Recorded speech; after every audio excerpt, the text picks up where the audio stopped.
I was mid-sentence when all 12 of them stood up at the same time, not one at a time, all of them. Like somebody had given a signal I didn't hear. The projector was still running. My data was still on the screen. I was talking about pressure valve failure rates on our hospital equipment line when Harlan Driscoll, our COO, just cut right through it. "We're done listening to his failures," he said to the room. Not to me, to the room, like I wasn't standing right there with a laser pointer in my hand. Nobody looked at me. They grabbed their tablets and notebooks and walked out, all 12 of them. Earl Forsyth, our CFO, was last. He stopped at the door with his hand on the light switch. "Don't bother finishing," he said. "Nobody's going to read that report." He flicked the lights off. I sat there in the dark for 30 seconds, just me in the glow of the projector, still throwing my data onto the screen. Numbers they didn't want to see. Equipment failures they'd been burying for years. I let those 30 seconds sit, just didn't rush it. Then I pulled out my phone, scrolled to a number I'd saved weeks ago, and pressed call. When she picked up, I said 7 words. "They did exactly what you said they would." A pause, then all of them, every single one, and it's all on record. "Give me 4 hours. My name is Neil Holt. I'm 54 years old. At the time of that meeting, I was the Director of Quality and Safety at Crestline Industrial, a mid-size manufacturer out of Pittsburgh that makes pressure equipment for hospitals and university facilities across the country. About 1,200 employees. The kind of company where people trust the product without thinking twice about it. I grew up in Youngstown, Ohio. My dad spent 28 years as a welder at a steel plant there. He wasn't a big talker, but one thing he said stayed with me. "Silence isn't neutral, Neil. Silence is agreement." I was maybe 16 when he told me that. I didn't fully understand it until I watched the plant shut down after a preventable accident. Corners cut, warnings ignored, a whole community gutted because a handful of people decided looking the other way was easier than speaking up. I was 19 when that happened. I never forgot it. I spent the next 30 years building a reputation for fixing broken systems, not blowing them up, not making headlines, finding the problem, fixing it, moving on. That's why Crestline recruited me. "We need fresh eyes." Harlan had said in my final interview, warm handshake, easy smile. "Minor inefficiencies have crept into our processes, nothing serious." My predecessor, Ray Kowalski, had left suddenly. They said health issues. His team got quiet every time his name came up. When I asked about his documentation, I got vague answers about a complicated transition. That was the first warning sign. I filed it away and kept moving. The second warning came during my facility walkthrough in week 1. Pete Szabo, a QA technician with 15 years at Crestline, was showing me around the testing lab. Solid guy, knew every piece of equipment by sound. When I asked him about their validation protocols, his eyes moved to a small camera in the corner of the room before he answered. "We follow established company procedures," he said. Flat, rehearsed. I didn't push it, not yet. That same week, I started pulling testing records and cross-referencing them against shipping logs. What I found wasn't subtle. Equipment that had failed internal safety checks was going out the door with approval signatures on it. I brought it to my team. They stared at the table. Nobody spoke. I requested a private meeting with Harlan. "Just follow established protocols," he told me. Previous leadership overcomplicated things unnecessarily. The next morning, $18,000 appeared in my company account. No memo, no paperwork, no explanation at all. I reported it to HR the same day. HR acknowledged receipt and never followed up. Not a single word back. That told me everything I needed to know about how deep this went. I kept the record of my report and kept moving. Over the next several weeks, the picture got clearer and uglier. Crestline's flagship pressure equipment line had documented safety defects that were being deliberately buried. Testing protocols had been quietly rewritten to mask failures. Customer complaints were being intercepted and closed out before they reached anyone with real authority. And then I found the Harrisburg file. A pressure valve had failed at a regional hospital in Harrisburg about 14 months earlier. 2 maintenance technicians were hurt. Internal engineering documents showed Crestline knew about the defect before that unit shipped. The official report blamed user error. But there was a second version of that report, an earlier draft that had been pulled from the shared drive and replaced. The original named the valve design as the cause. Someone had gone back in and scrubbed it. I printed both versions and locked them in my car. When I brought the Harrisburg situation to Wanda Pruitt, our VP of operations, she called it an isolated incident being presented without proper context. Then she slid a folder across her desk. New employment contract, significant salary increase, and a confidentiality clause that ran 3 pages. "Everyone benefits from stability," she said, tapping the signature line. I took the folder, told her I'd think about it, and walked out with it under my arm. I never signed it. That night, an anonymous email hit my personal account.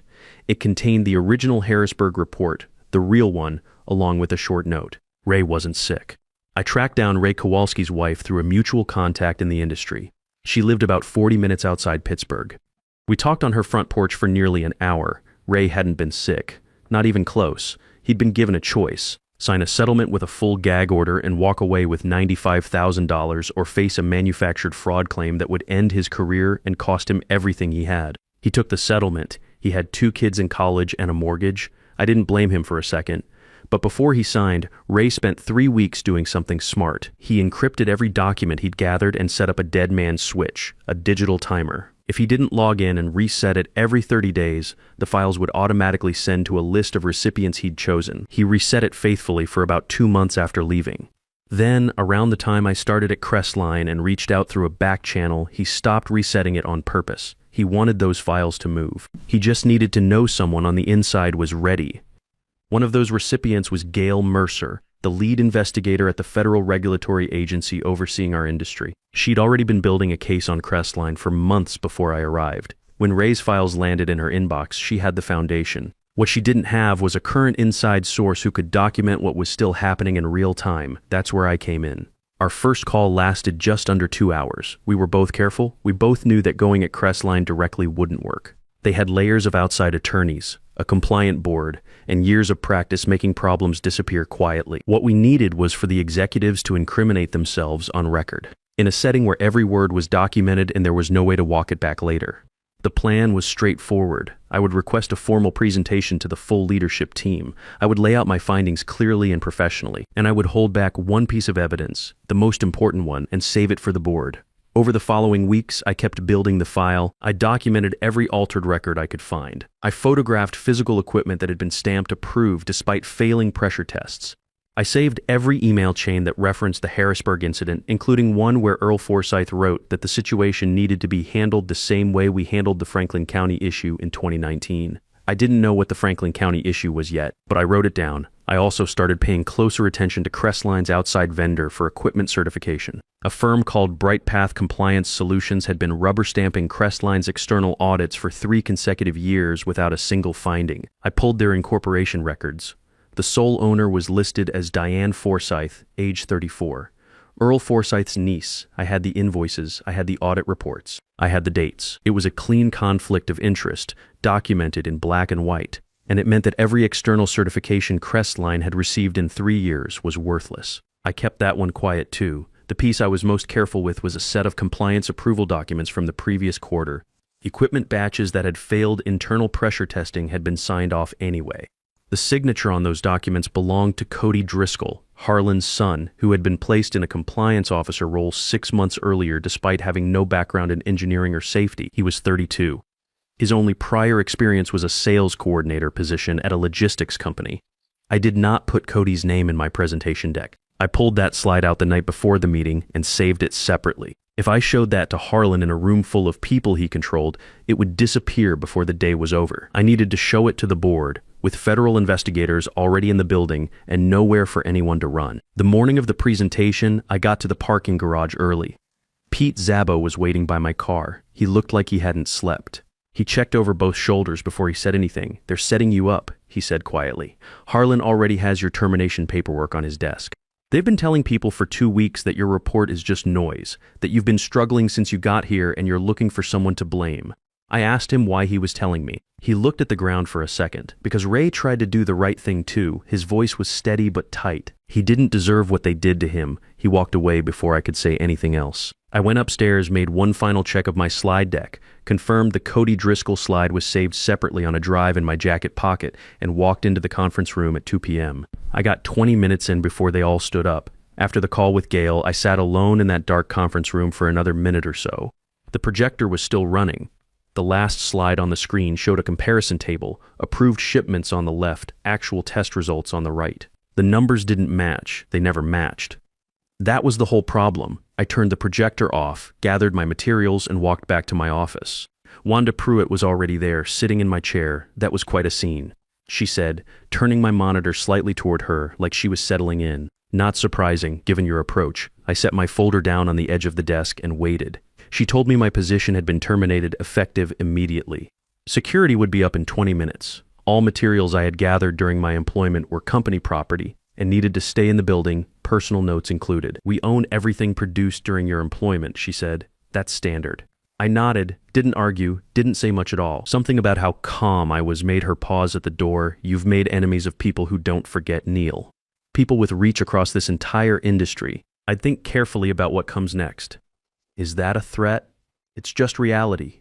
12 executives walked out today. Nobody is going to take your word against all of theirs. After she left, I opened my bottom desk drawer and took out the small recorder that had been running continuously in my office for 8 weeks. Slipped it into my jacket pocket next to the drive with Cody's documents. My phone buzzed. Text from Gail, ahead of schedule. 4 agents arriving now. Meet in lobby in 10. I took one last look around the office. Then I picked up only my personal items and walked out. My team was still at their desks when I walked through the department. Some of them knew what was coming.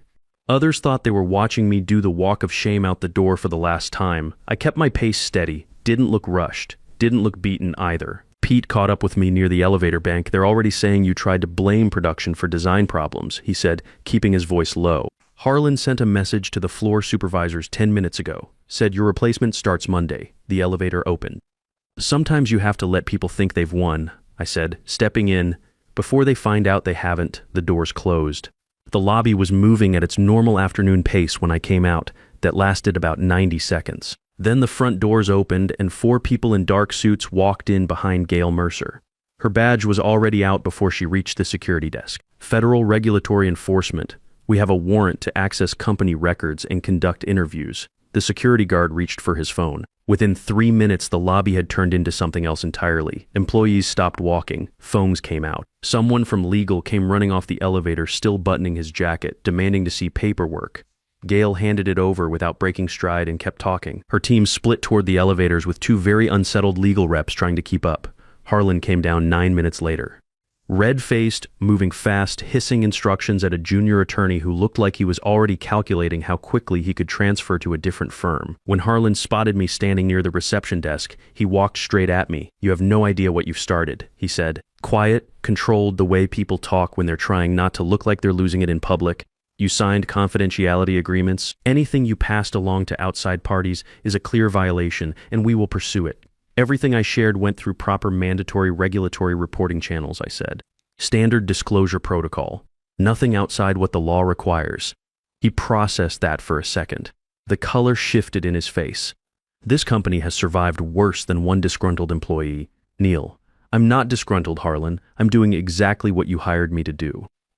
Making sure the quality standards hold. He didn't have an answer for that. He started to say something else, but Gail stepped up beside him, badge forward. Mr. Driscoll, there are agents upstairs who need to speak with you. I'd suggest heading up now. She looked at me. Mr. Holt will be staying to assist our investigation. Harlan looked at me one more time, then he turned and walked to the elevator without another word. I spent the next 3 hours in a conference room on the 4th floor, answering questions and providing context while Gail's team worked through the building. Through the glass walls, I could see whiteboards filling up with timelines. Servers being imaged, boxes of documents being cataloged and sealed, executives being pulled out of their offices one by one for separate interviews, nobody allowed to talk to each other in between. At one point, I watched Earl Forsyth walk past the glass with 2 agents behind him. He looked straight ahead, didn't glance in my direction. Around 4:15, Wanda's cell phone rang in the office 2 doors down. I could hear her voice but not the words. The call lasted maybe 4 minutes. 20 minutes after that, my own phone buzzed with a voicemail from a number I didn't recognize. I stepped into the hallway to listen. It was Wanda. She didn't know I'd already left a forwarding instruction with Gail's team. She didn't know the building's communication systems had been under a preservation order since 2:30 that afternoon. And she definitely didn't know that the small recorder I'd been running in my office for 8 weeks had a twin. A second device I'd placed in the hallway junction near the executive suite 6 days earlier after Gail told me to expect exactly this kind of post-termination contact. Wanda's voicemail was careful, professionally worded, but the implication was clear enough. She mentioned mutual interests and the benefit of staying quiet, and something about how people who cooperate tend to land on their feet. It wasn't a direct threat. It didn't need to be. I forwarded the recording to Gail before I walked back into the conference room. That was the last piece. That night I drove back to my apartment, ordered a sandwich from the place 2 blocks over, and sat at my kitchen table going over the timeline in my head. Not because I was worried. More like the way you go back over a long project after it's done, just checking that nothing got missed. I thought about Ray Kowalski sitting across from Crestline's lawyers with that settlement offer in front of him. $95,000 and a gag order, or watch them turn his career into rubble. He had taken the money because he had no other move at the time, but he had made sure the evidence didn't die with his silence. The dead man switch, the encrypted files, the 30-day timer he eventually let run out on purpose. Ray had done the work, he just needed someone to finish it. I hoped he was watching the news the next morning. I didn't sleep much that night, but I wasn't anxious. I just kept thinking about the Harrisburg file. 2 technicians who got hurt, an official report that blamed them for it. And somewhere out there, the families of those 2 men who still believed the company's version of events. That part wasn't over yet, but it was moving now. The emergency board meeting was scheduled for 8 a.m. I was up at 5:30, made coffee, ironed a shirt. Charcoal gray, nothing flashy. This wasn't a performance. It was a reckoning, and I didn't need to dress it up. Marvin Elwood's assistant, Sheila Vance, met me at the executive entrance at 70:45. She was professional, efficient, and had the look of someone who had been awake since 4 a.m. managing a situation she hadn't seen coming. She led me to a side room off the main boardroom and told me the chair would call me in when they were ready. I sat down, checked my phone. Message from Gail. Second phase underway. 9 search warrants executing simultaneously. From the boardroom, I could hear voices rising and falling. Someone demanding to know how this had happened. Someone else insisting on outside counsel before anyone said another word. Then a single voice, firm and deliberate, cutting through the rest. This meeting will come to order. That was Marvin. The door opened. The boardroom had 23 people in it. The full 12-member board, several senior executives who hadn't been at my presentation the day before, and a row of attorneys who looked like they hadn't slept. 3 chairs at the table were empty. Marvin Elwood stood at the head of the room. Silver-haired, measured, the kind of man who had run difficult meetings before and didn't need to raise his voice to control one. For those who haven't met him, this is Neil Holt, our Director of Quality and Safety. He paused. Or rather, our former director, according to termination papers filed yesterday afternoon by Wanda Pruitt. Papers I never approved. He looked down the table. We're going to hear his findings directly before federal investigators return this morning. The floor is yours, Neil. I connected my tablet to the display and started from the beginning. For 40 minutes, I walked the board through everything I had documented over 4 months: altered test records, suppressed incident reports, rewritten safety parameters. I showed them the 2 versions of the Harrisburg report side by side, the real one and the replacement. I showed them the email chain where Earl referenced handling Harrisburg the same way they had handled the Franklin County situation in 2019. I showed them 3 years of external audit certifications from BrightPath Compliance Solutions, and then I showed them the incorporation filing with Diane Forsyth, listed as sole owner. Earl didn't speak. He sat very still and looked at the table. When I got to the financial records, showing payment patterns to offshore accounts that aligned precisely with regulatory inspection cycles, 2 board members exchanged a look across the table. One of them quietly pushed a notepad away from himself like he didn't want to be associated with anything in the room. Harlan had been quiet through most of it. His attorney had leaned over twice to whisper something to him. Both times Harlan had waved him off. Then I clicked to the slide I had kept out of yesterday's presentation. It was a single page. Compliance approval documents for 3 equipment batches from the previous quarter, batches that had failed internal pressure testing. Each one signed off by Cody Driscoll. Harlan's chair scraped back. You don't have the context for those documents, he said. His voice was controlled, but his jaw was tight. Those approvals went through a supplemental review process that you clearly don't understand. The supplemental review process you're describing, I said, was created 6 weeks after Cody was hired. It isn't referenced in any company's safety policy. It has no regulatory basis, and it was approved by you. Silence. Marvin looked at Harlan for a long moment. Then he looked back at me. Continue. I finished the presentation. Nobody else interrupted. After the formal portion ended, the room dissolved into what I can only describe as controlled chaos. Outside counsel was called in. Press statements were drafted and immediately revised. 2 board members stepped out to make private calls and came back looking like they'd aged 5 years in 10 minutes. Harlan sat at the far end of the table, talking quietly to his attorney, not looking at anyone.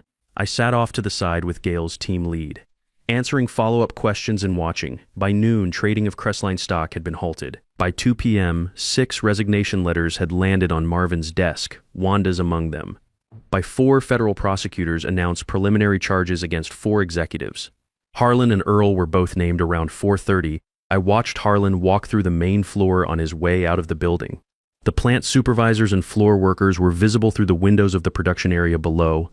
Some of them had stopped working. They were watching through the glass. These were the people who had built Crestline's equipment for years, who had raised concerns through proper channels and been told to keep their heads down. They watched Harlan cross the lobby without saying a word. That moment was worth more to me than anything else that happened that day. Before I left, Marvin asked me to stay behind. We sat across from each other at the end of the long table, just the two of us. You could have come to me directly at any point, he said. I looked at him evenly. Could I have? 3 board members' signatures appear on the modified testing protocol approvals, Marvin. I didn't know which direction the rot ran until I had enough to prove it from the outside in. He nodded slowly, didn't argue. What do you want now? My resignation will be on your desk tomorrow morning. My work here is done. I drove home the long way through the older parts of Pittsburgh, past the rivers and the old mill sites that had been turned into parks and office buildings. I thought about my dad. I thought about Ray Kowalski sitting on a porch somewhere, probably watching the same news I was going to watch when I got home.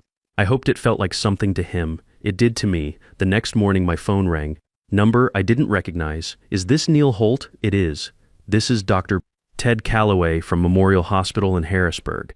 We've been following the news about Crestline. Our medical safety board would like to discuss a consulting role with you, specifically helping hospitals identify compromised pressure equipment before it causes harm. I sat back in my chair. Yes, I said. I'd be interested in that. I hung up and looked out the window for a minute. My dad used to say silence is agreement. He was right about that. What he didn't say was that patience is something different. Staying quiet because you're not ready yet, because the timing isn't right, because you need to let them keep moving while you keep building. That's not weakness. That's how you make something stick. If you've made it to the end of this story, I want to say something directly to you. Most of us at some point in our working lives have sat in a room where something wrong was happening and felt the pressure to go along with it. Maybe you did. Maybe you didn't. Either way, you know what that moment feels like? The weight of it.